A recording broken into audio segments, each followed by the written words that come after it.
Joining me now are three of the best political analysts in the country. Here in New York, we're joined by Pulitzer Prize-winning New York Daily News columnist Michael Goodwin and syndicated columnist Miguel Perez. Joining us from Washington is Mike Allen, chief political correspondent for the online publication Politico.com. Gentlemen, thanks for being with us.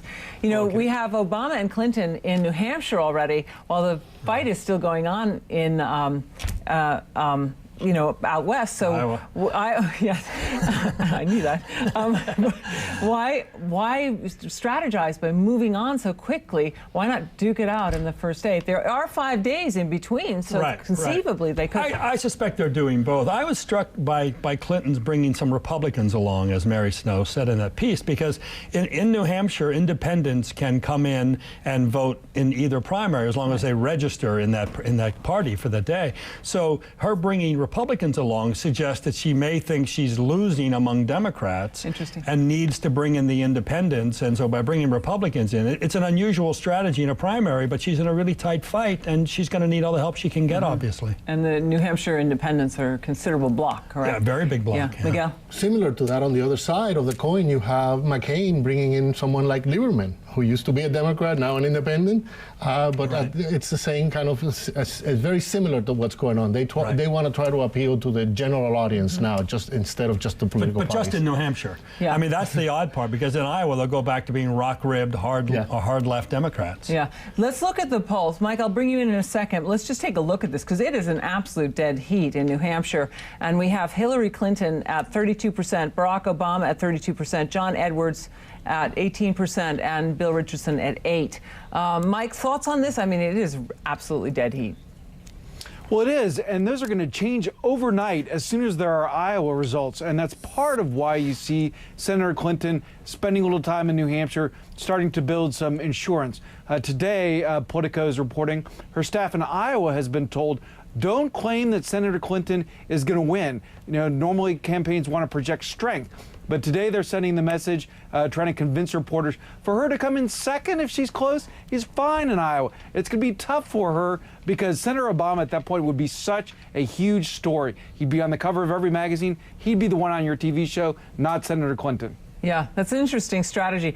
While we're at it, let's take a look at the Republicans in New Hampshire. And it's a surprise surge from John McCain. He's actually really come up. So we have Mitt Romney at 34%, John McCain at 27%, Rudy Giuliani at 11%, Mike Huckabee at 9%. Could McCain upset really change the whole equation in this group, Michael? Oh, he certainly could. He's winning a lot of endorsements. He won the Boston Herald and the Boston Globe. Very, very unusual combination. Miguel mentioned Joe Lieberman from Connecticut, but sort of reaches into New Hampshire. So McCain is on a roll, and I think for Romney the danger is should Huckabee win Iowa and McCain win New Hampshire, Romney would be in real trouble real fast. Yeah, for the Republicans, there's a really high stakes game going on right here. Absolutely, and we're gonna find out real soon. Before that Super Tuesday in February, we're going to have a very good idea. And the question that remains here is whatever happened to Rudy Giuliani? He's getting lost in the shuffle here. Yeah, and we even had reports this week. He had medical issues. He had to be hospitalized and then returned back to New York. And that, that sort of news buzz that goes around a candidate getting ill is not positive, is it? Mike, weigh in here a little bit on this. Yeah, well, tonight, Mayor Giuliani is back on the campaign trail. He's doing a fundraiser. But you're right, he really lost momentum. And that's going to be a big problem in these first states where he's weak. He'll be strong later. But in the meantime, he's going to be like, look at me, while the other story is going on. Now, this movement by Senator McCain that you were talking about is very real. There's lots of evidence of it. In addition to the polls, the people traveling with him say they're starting to feel the exuberance, the pep rally feel that they did in 2000 when he moved. And what I love about this story is that it's like the Huckabee story. It shows that these guys don't need the money, don't need the big campaigns. These guys are rising just because people like them. What an amazing concept. Yeah, it's the it's the storyline that's interesting. You know, we looked at the New Hampshire McCain's poll statistics, but let's take a look at Iowa because he still really is not doing that well in Iowa. We have Huckabee at 33%, and then Romney, then Giuliani at 11%, and McCain at 9%. So this is a New Hampshire phenomenon, isn't it? Right. I think in Iowa, it's a fight for third place. In addition to being a fight for first, it's also a fight for third between Giuliani, Thompson, and McCain. And I think the further down you finish there, the harder it gets later. So you don't want to be embarrassed in Iowa. So there's a kind of a back of the pack scramble not to be embarrassed. The other thing that in Iowa that's interesting is Edwards is doing very well because he spent so much time on the campaign trail there, and you have almost a statistical dead heat with Clinton, Obama, and Edwards in Iowa. So it is it's almost too close to call, isn't it? It leads you to wonder what would the scenario be like without Edwards? Would there all these people be with Obama because they just dislike Hillary? Is that as far as Hillary can take it? Yeah, that's an interesting point. Mike, anything on this?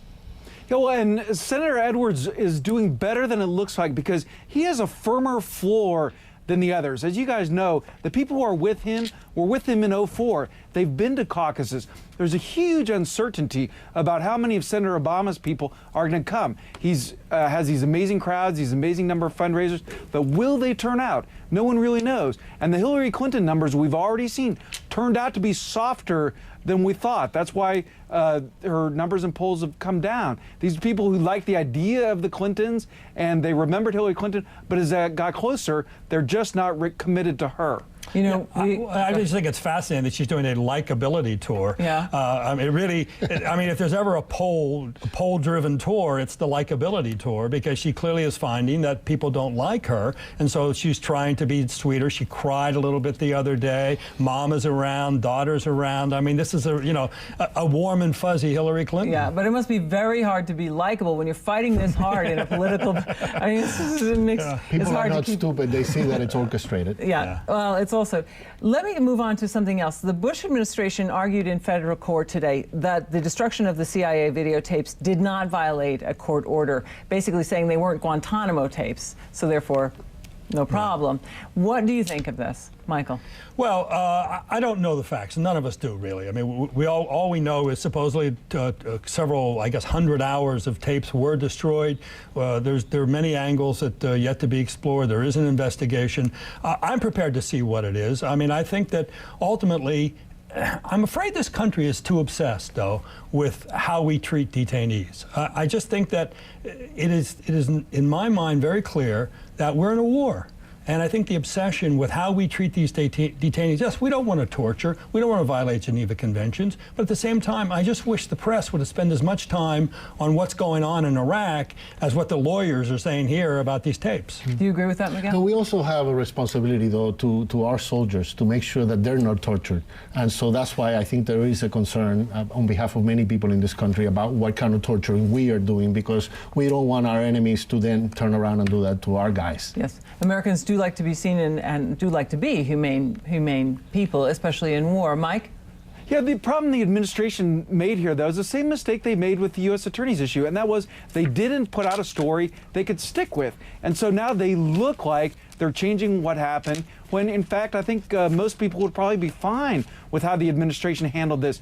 So at a time when the president has won these huge battles with Congress and he wants to be turning the page going into 2008, the news out of Washington is dominated by a story that reminds people of some of the worst things about the administration. But let's not forget that it's the Democrats who are driving the story. Mm-hmm. Right. I mean, they know they've lost on Iraq in general. They know they've lost the budget stuff. So this is what's left to them now. Mm-hmm. Generally, right, but my point is the administration is helping them, is abetting them by not making it clear what happened and presenting it in a way that people would buy. Fair point, Mike. We have to wrap it here, but gentlemen, thank you very much and have a Merry Christmas. Michael Goodwin, Miguel Perez, and Mike Allen.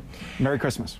A reminder now to vote in tonight's poll. Do you believe that driver's licenses should be only issued to U.S. citizens and legal residents? Yes or no? Cast your vote at LouDobbs.com. We'll bring you the results in just a few minutes. Coming up at the top of the hour, what would Jesus really do with Roland Martin? Roland. Hey, Kitty, how you doing? All kind of talk. Mike Huckabee and Christmas commercials and crosses, and McCain, is Obama a Muslim or a Christian? Romney and being a Mormon. All kind of talk about faith. That's what we discuss on what would Jesus really do. But also this assault on Christmas. Why all of a sudden are people saying in Florida he can't say the word Christmas?